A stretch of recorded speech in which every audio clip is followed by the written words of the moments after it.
Hey everyone, welcome to the channel. I'm Steve, and in today's video we have an exciting showdown. It's a classic case, man versus machine. It's the art of hand painting versus the cutting edge technology of a multicolour 3D printer. Which one do you reckon will give us the best result?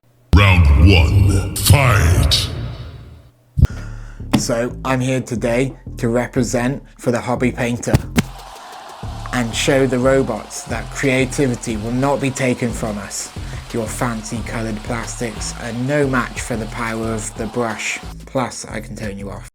And representing the robots we have my multicolour 3D printer capable of printing in stunning detail with multiple colours. It's a beast of a machine and it's ready to take on the challenge.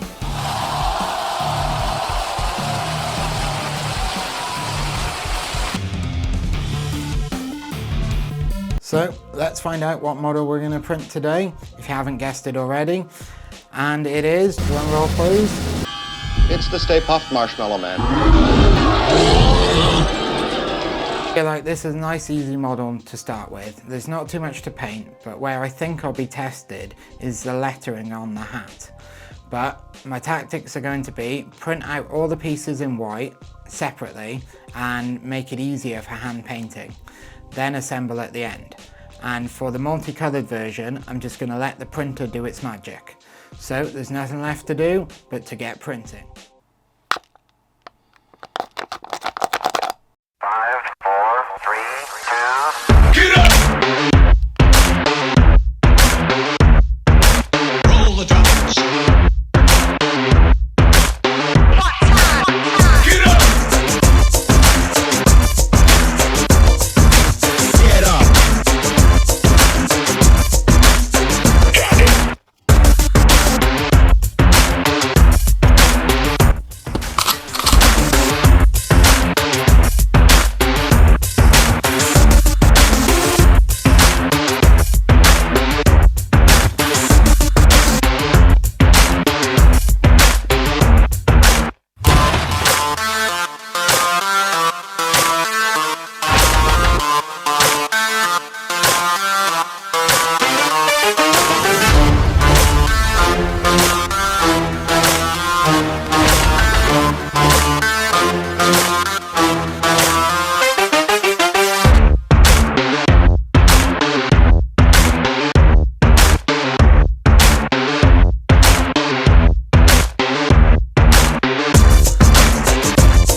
So I got this guy loaded up and we're going to need to print him out with colour.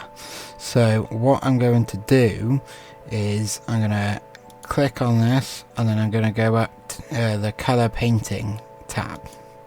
Right, so now we're in the colour painting environment. You don't see anything else but the model. So what we're going to need is we're going to need this bit here to be blue. So if I click on the fill and then click that, it should just go blue, that's blue, and then we need red for the bow, and then we're going to need blue for the hat. Make sure that you get the little thing there, and then we're going to need blue up here, and then we're going to need red for the ribbon, I think that's called.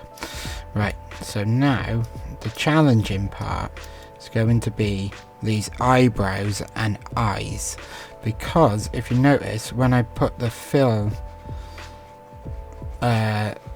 cursor on, it basically gives you all these little things, so the geometry isn't working in our favor. So what we need to do is lower our smart fill angle, maybe even put it to 250.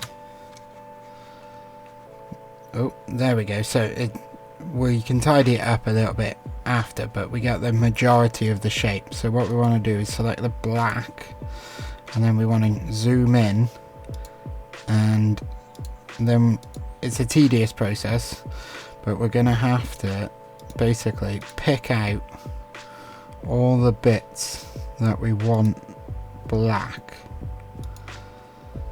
So once we've done that, then we can fully shape in everything we want.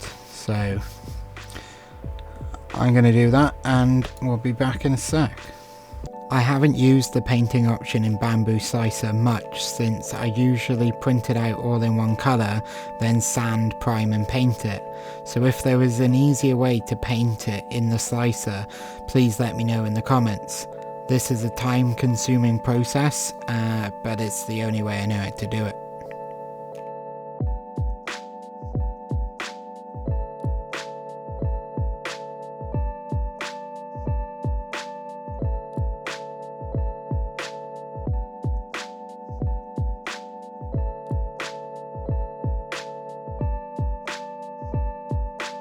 That's what the model's going to look like. I'm going to print it at a 0.16 layer height, and the model needs to be I normally put it at the back, so that's that.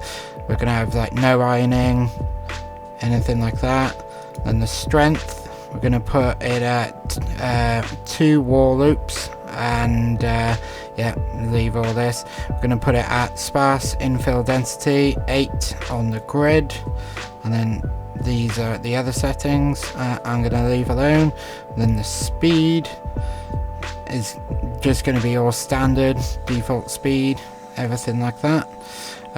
We are going to need support, so the reason I'm going to use normal supports on this model instead of tree supports, because I like using tree supports, but I think the area here, oh, don't want to move that,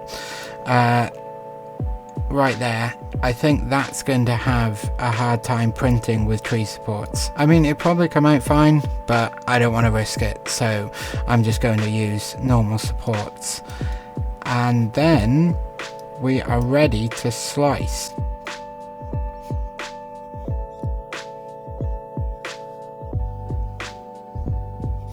Wow, now that is a whopping amount of filament.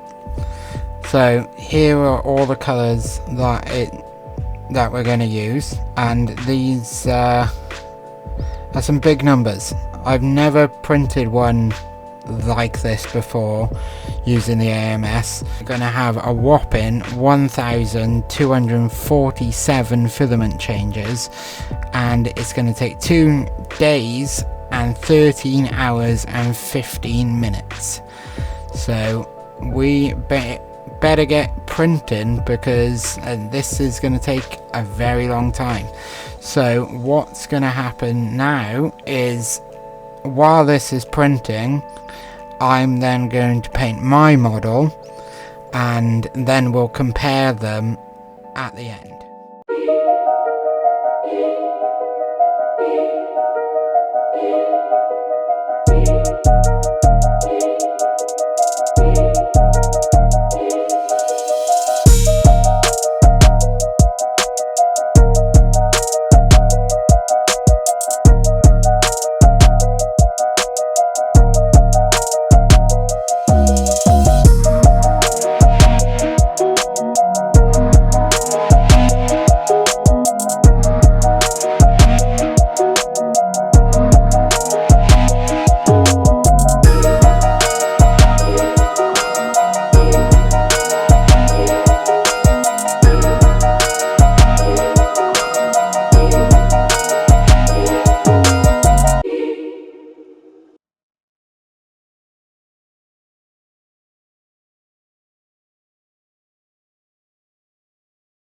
Now that both models are finished, it's time for this epic showdown of hobby painter versus 3D printer to come to a conclusion.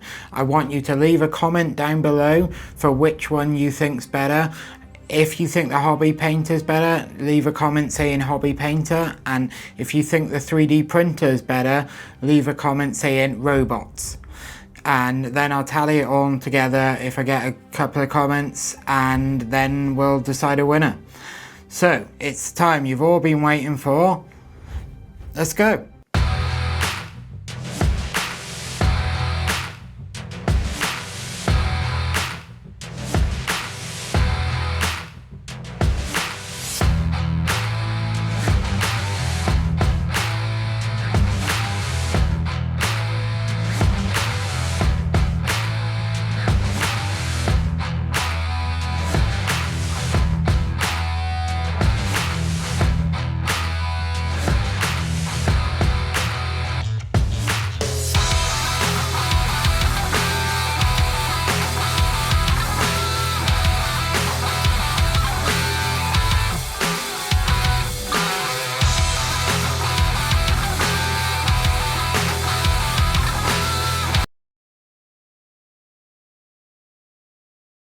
Neither method is perfect, so let's talk about a few.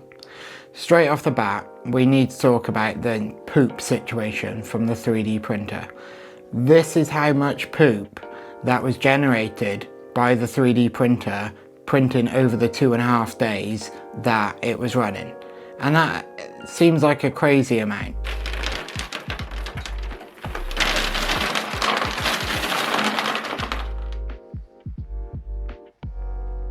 And this is the prime tower. Look at that. It feels dense. Like there is legitimately weight in that. And I mean, I'm not trying to say that, you know, it didn't do a good job, because it did. They are both really good. They both turned out really good, I think. But it's just like, you know, I know there's downsides and everything, but it's a lot. There's a lot of filament there. The amount of time it takes to paint one section of these little models here sometimes can take you upwards of an hour, maybe 2. Depends on the brush you're using, how watered down your paint is, and these are things that you can't really get a grasp on until you've done it a bit. I mean, you can watch 1,000 videos on how to paint, but until you actually pick up the brush and paint yourself, it's one of them things that, you know, you don't really have a feeling for, and you need that muscle memory. I don't consider myself a skilled painter by any means. There is far, far greater people than me, and I just paint these little models and, you know, having a little bit of fun with this, and this video was a way to test my skills. So thank you for joining me on this 3D printing adventure. It's a little bit of a different style, but if you enjoyed it, give it a thumbs up, get subscribed, and show that bell icon some love so you can stay up to date with my latest projects. If you have any comments or suggestions for future videos, then leave them down below in the comments. And of course, happy printing, and I'll see you in the next one.